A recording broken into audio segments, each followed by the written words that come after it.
How's it going, everybody? So, I was just listening to an interview with Austin Petersen on the unallowable opinion. And the interview was kind of interesting because the person doing the interview got to ask him why specifically Austin doesn't really like the non-aggression principle. And fortunately, he actually responded with some examples as to why he doesn't like it. That is, Austin did. And his response was so ludicrous that I had to make a response video. So thank you, Austin, for putting together such ludicrous objections to the non-aggression principle. Good inspiration to actually flesh out what it means. In the interview, Austin talks about the non-aggression principle as if it is creating some zone of non-aggression, which that is absolutely not what the non-aggression principle is whatsoever. The non-aggression principle is a philosophical maxim about minimizing the initiation of violence, and of course that comes through maximizing consent. It's an ethics system. The idea is to get people to subscribe to that as a way to encourage peace as among humans in our time. It's simply a mindset. And by encouraging people to live by that and encouraging people to adopt that, it helps to increase peace because it's a reasoned approach. It says, okay, how do we work with other people to not use physical violence against them?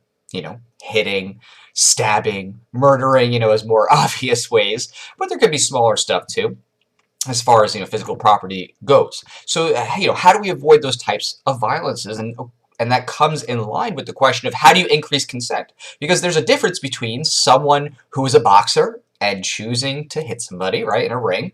There's consent there versus someone who just comes up and smacks somebody in the back of the head.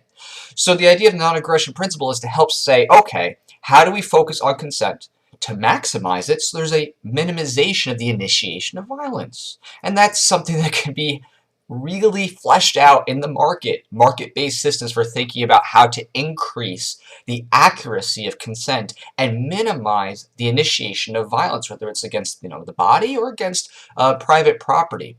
So this idea of, oh, the non-aggression, that's just some zone where it's like, hey, if you just say it's a non-aggression zone, I mean, that's a straw man, obviously, but just his grasp on what it really means as far as an ethical system is really kind of scary, because the same principles apply to any other system. If it's even the law of a government, they're just written words. It doesn't mean anything unless human beings are living by that or enforcing it. That's what government is. The government's an idea. People adhere to a psychological concept. There's no physical government. It's just humans who put on clothes and labels and draw little maps, but it has no reality. It's just a psychology. And that goes for anything that Petersen believes otherwise. It's all psychology. Anybody could say, oh yes, I believe in libertarian principles of the Constitution, and meanwhile acting contrary to those thoughts and beliefs. So again, the ideas of the non-aggression principle are wholly within philosophy and ethics, and it's meant to help people be able to visualize and act on how they can increase peace as among each other. And then he goes on to do a couple other critiques. Again, really ludicrous, out there ones that I think go on his head. They're definitely eggs in his face. He goes on to say, well, what about pollution? And he goes and says, exhaust from the cars and how that could dirty the air, black soot. We're talking maybe 70s or prior to the 1970s, cars here, I guess. But again, those types of concepts about pollution and social harms are exactly the types of arguments that leftists and progressives make, who are statists, of course, not just leftist sympathizers who are anarchists, but rather leftists who say, oh, there are social problems and there's externalities that can't be accounted for, so we need some sort of collective body to deal with those harms that no one can really capture in terms of saying, oh, well, that's this person hurting this person. And that has been responded to, I think, at length pretty well by Stefan Molyneux, and I definitely agree with his philosophy on that. The idea of general harms, where most everyone's participating in what seems like pollution, that is a societal problem that is solved through the market. Again, just because there are people who have soot or exhaust coming out of their car or their fireplace or whatever, if people are doing that as a whole, like everywhere, they're by consuming doing things that might be harming the environment or maybe making the air unclean. Again, that is something that has market-based responses and clear delineations and property rights as to who lives where and so on and so forth, in exchanges and goods and services begins to help push people toward better healthier choices, as well as eliminate people who are polluting on someone else's property. Obviously, you have a toxic spill. It's a little bit easier to see a concrete harm. If a business suddenly leaks a bunch of green ooze and that goes into other people's properties, you can see that. But this thing where it's like, oh, everybody's driving cars and they're all putting out smoke and stuff like that. And I say smoke loosely. I'm not being literal there. I'm just descriptively describing, of course. But it's something that everybody shares in. It's a collective action problem that has market solutions, just like anything else where people see something as a harm that needs to be remedied. Market solutions come about. And the main actor, or actors you could say, that get in the way of that often are government actors, right? They mandate solutions, they suppress solutions, they enforce patent law, or they just make it disappear, 35 U.S.C. 181, where the government just takes technologies that could really, free people and hides them, saying it's too dangerous for the public. Those kinds of things happen much more often than not when it comes to potential solutions in the market for dealing with harms that are common to everybody who's really in modernity. It's not like, oh, there's just one person. Everybody's participating at some level. They're benefiting from those products. They're benefiting from the efficiencies in industrialization. And of course, people have a market incentive to not want to be in that. It's really gross to live in really smoggy air, to, have poisonous food or whatever. So there actually is a desire there for people to not want to have that. What are they going to do? They're going to move with their money. They're going to support things that reduce those types of harms that they are feeling or being affected by, or move away from something that is causing that. So yes, there are going to be market mechanisms to deal with those kinds of things. Again, straw man, and if taken to its logical conclusion, would pretty much undermine Petersen's entire philosophy.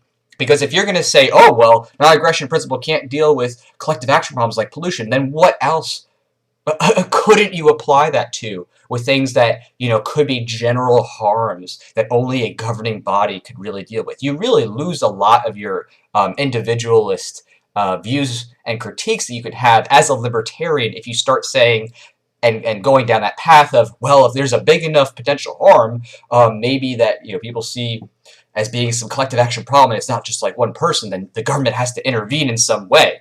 Again, that's exactly how you get down that path of statism, is, oh, we need a government to fix this collective action problem, instead of saying, actually, people respond in the market to those kinds of harms, those kinds of things. And the thing that gets in the way of that most often is government monopoly control over land, usually. There's other things too, of course, but it begins usually with land control. Then lastly, he goes on to say, oh, well, if you walk by a homeless man, and that homeless man is hungry, and you don't feed that person, and they die, that you might say, okay, you don't have a responsibility to that person, but then what if it's your child? And again, it's another straw man. Yes, you have no responsibility to another person, a stranger. But within libertarian ethics, it has been a common ground for quite some time, as far as foundational ethics and respects of other people, that if you have a child, you took on a duty and responsibility, and that you should be taking care of that child. Of course, there has been arguments, you think of Murray Rothbard, in saying, well, a person could not feed their child technically, and that may not necessarily violate libertarian principles. And to some extent, he is right in saying that you have no necessary right to have to give those things to a child. You don't necessarily have to. However, the response to that is that you don't also own that child. That's the libertarian response, is that if someone's going to be abusive to a kid, that child can also leave. And people can also say, okay, if you're going to be abusive, okay, child, do you want to come with me because they're not going to feed you?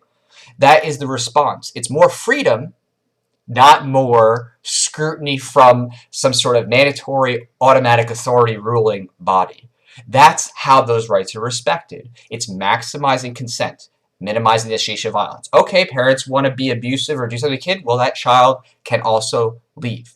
That child can also choose to leave if they are being starved, if they're being physically abused, and so on and so forth. Again, this doesn't mean that it's going to be perfect. Libertarianism is not meant to create some sort of fictionalized utopia of everything being right. The ethics at the foundation are supposed to be an evolution that transforms the minds of men and women across the world, leading to more ethical behavior. It's meant to help decrease violence through understanding and through consent. And a lot of that is going to begin at the home with peaceful parenting and applying the non-aggression principle, encouraging people to think carefully through their ethical systems and having a foundation that's rooted in philosophy that's solid. You start there, you start changing minds, you lead to a better place. The hard part for people who are stuck in the status mentality is letting go of that and realizing you're not going to be able to fix every single problem. You're not going to be able to fix every person's or every household's, whatever you want to say, their problems. There are going to be people who are abusive. There are going to be people who do or say things that might be, just gross to you or unbecoming, or you might think is evil. But the key is that instead of looking at those subjective things, libertarians focus on the non-aggression principle in terms of physical violence, enacting violence toward one another. By keeping it at a physical level, it's removing what is most often the catalyst to abuse and leading on to other types of grander violence, mob violence, war, and so forth.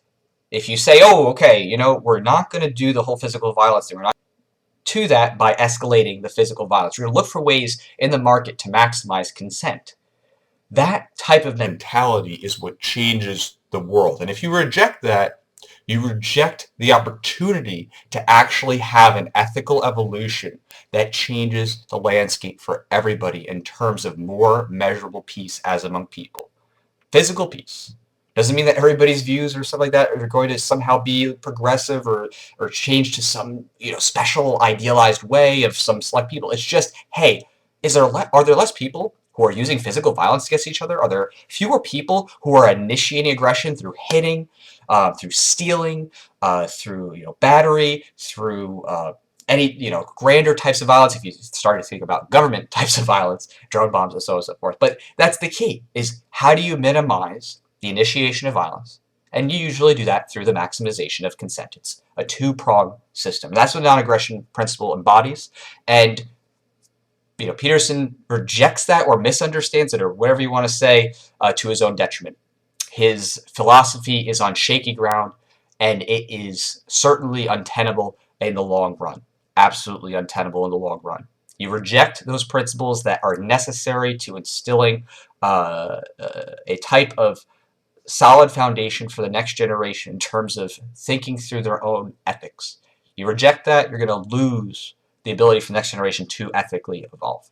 So that's just my 2 cents on Austin Petersen's views on the N.A.P. I mean, I'm glad that he said those things, because, man, that really makes it clear for anybody who's wondering, hey, is this guy saying stuff that could be acceptable libertarian-wise? It's like, no, he's rejecting a core tenet that really is foundational for cultural change when it comes to the ethics of liberty. All right, thanks, everybody, and I'll talk to y'all later.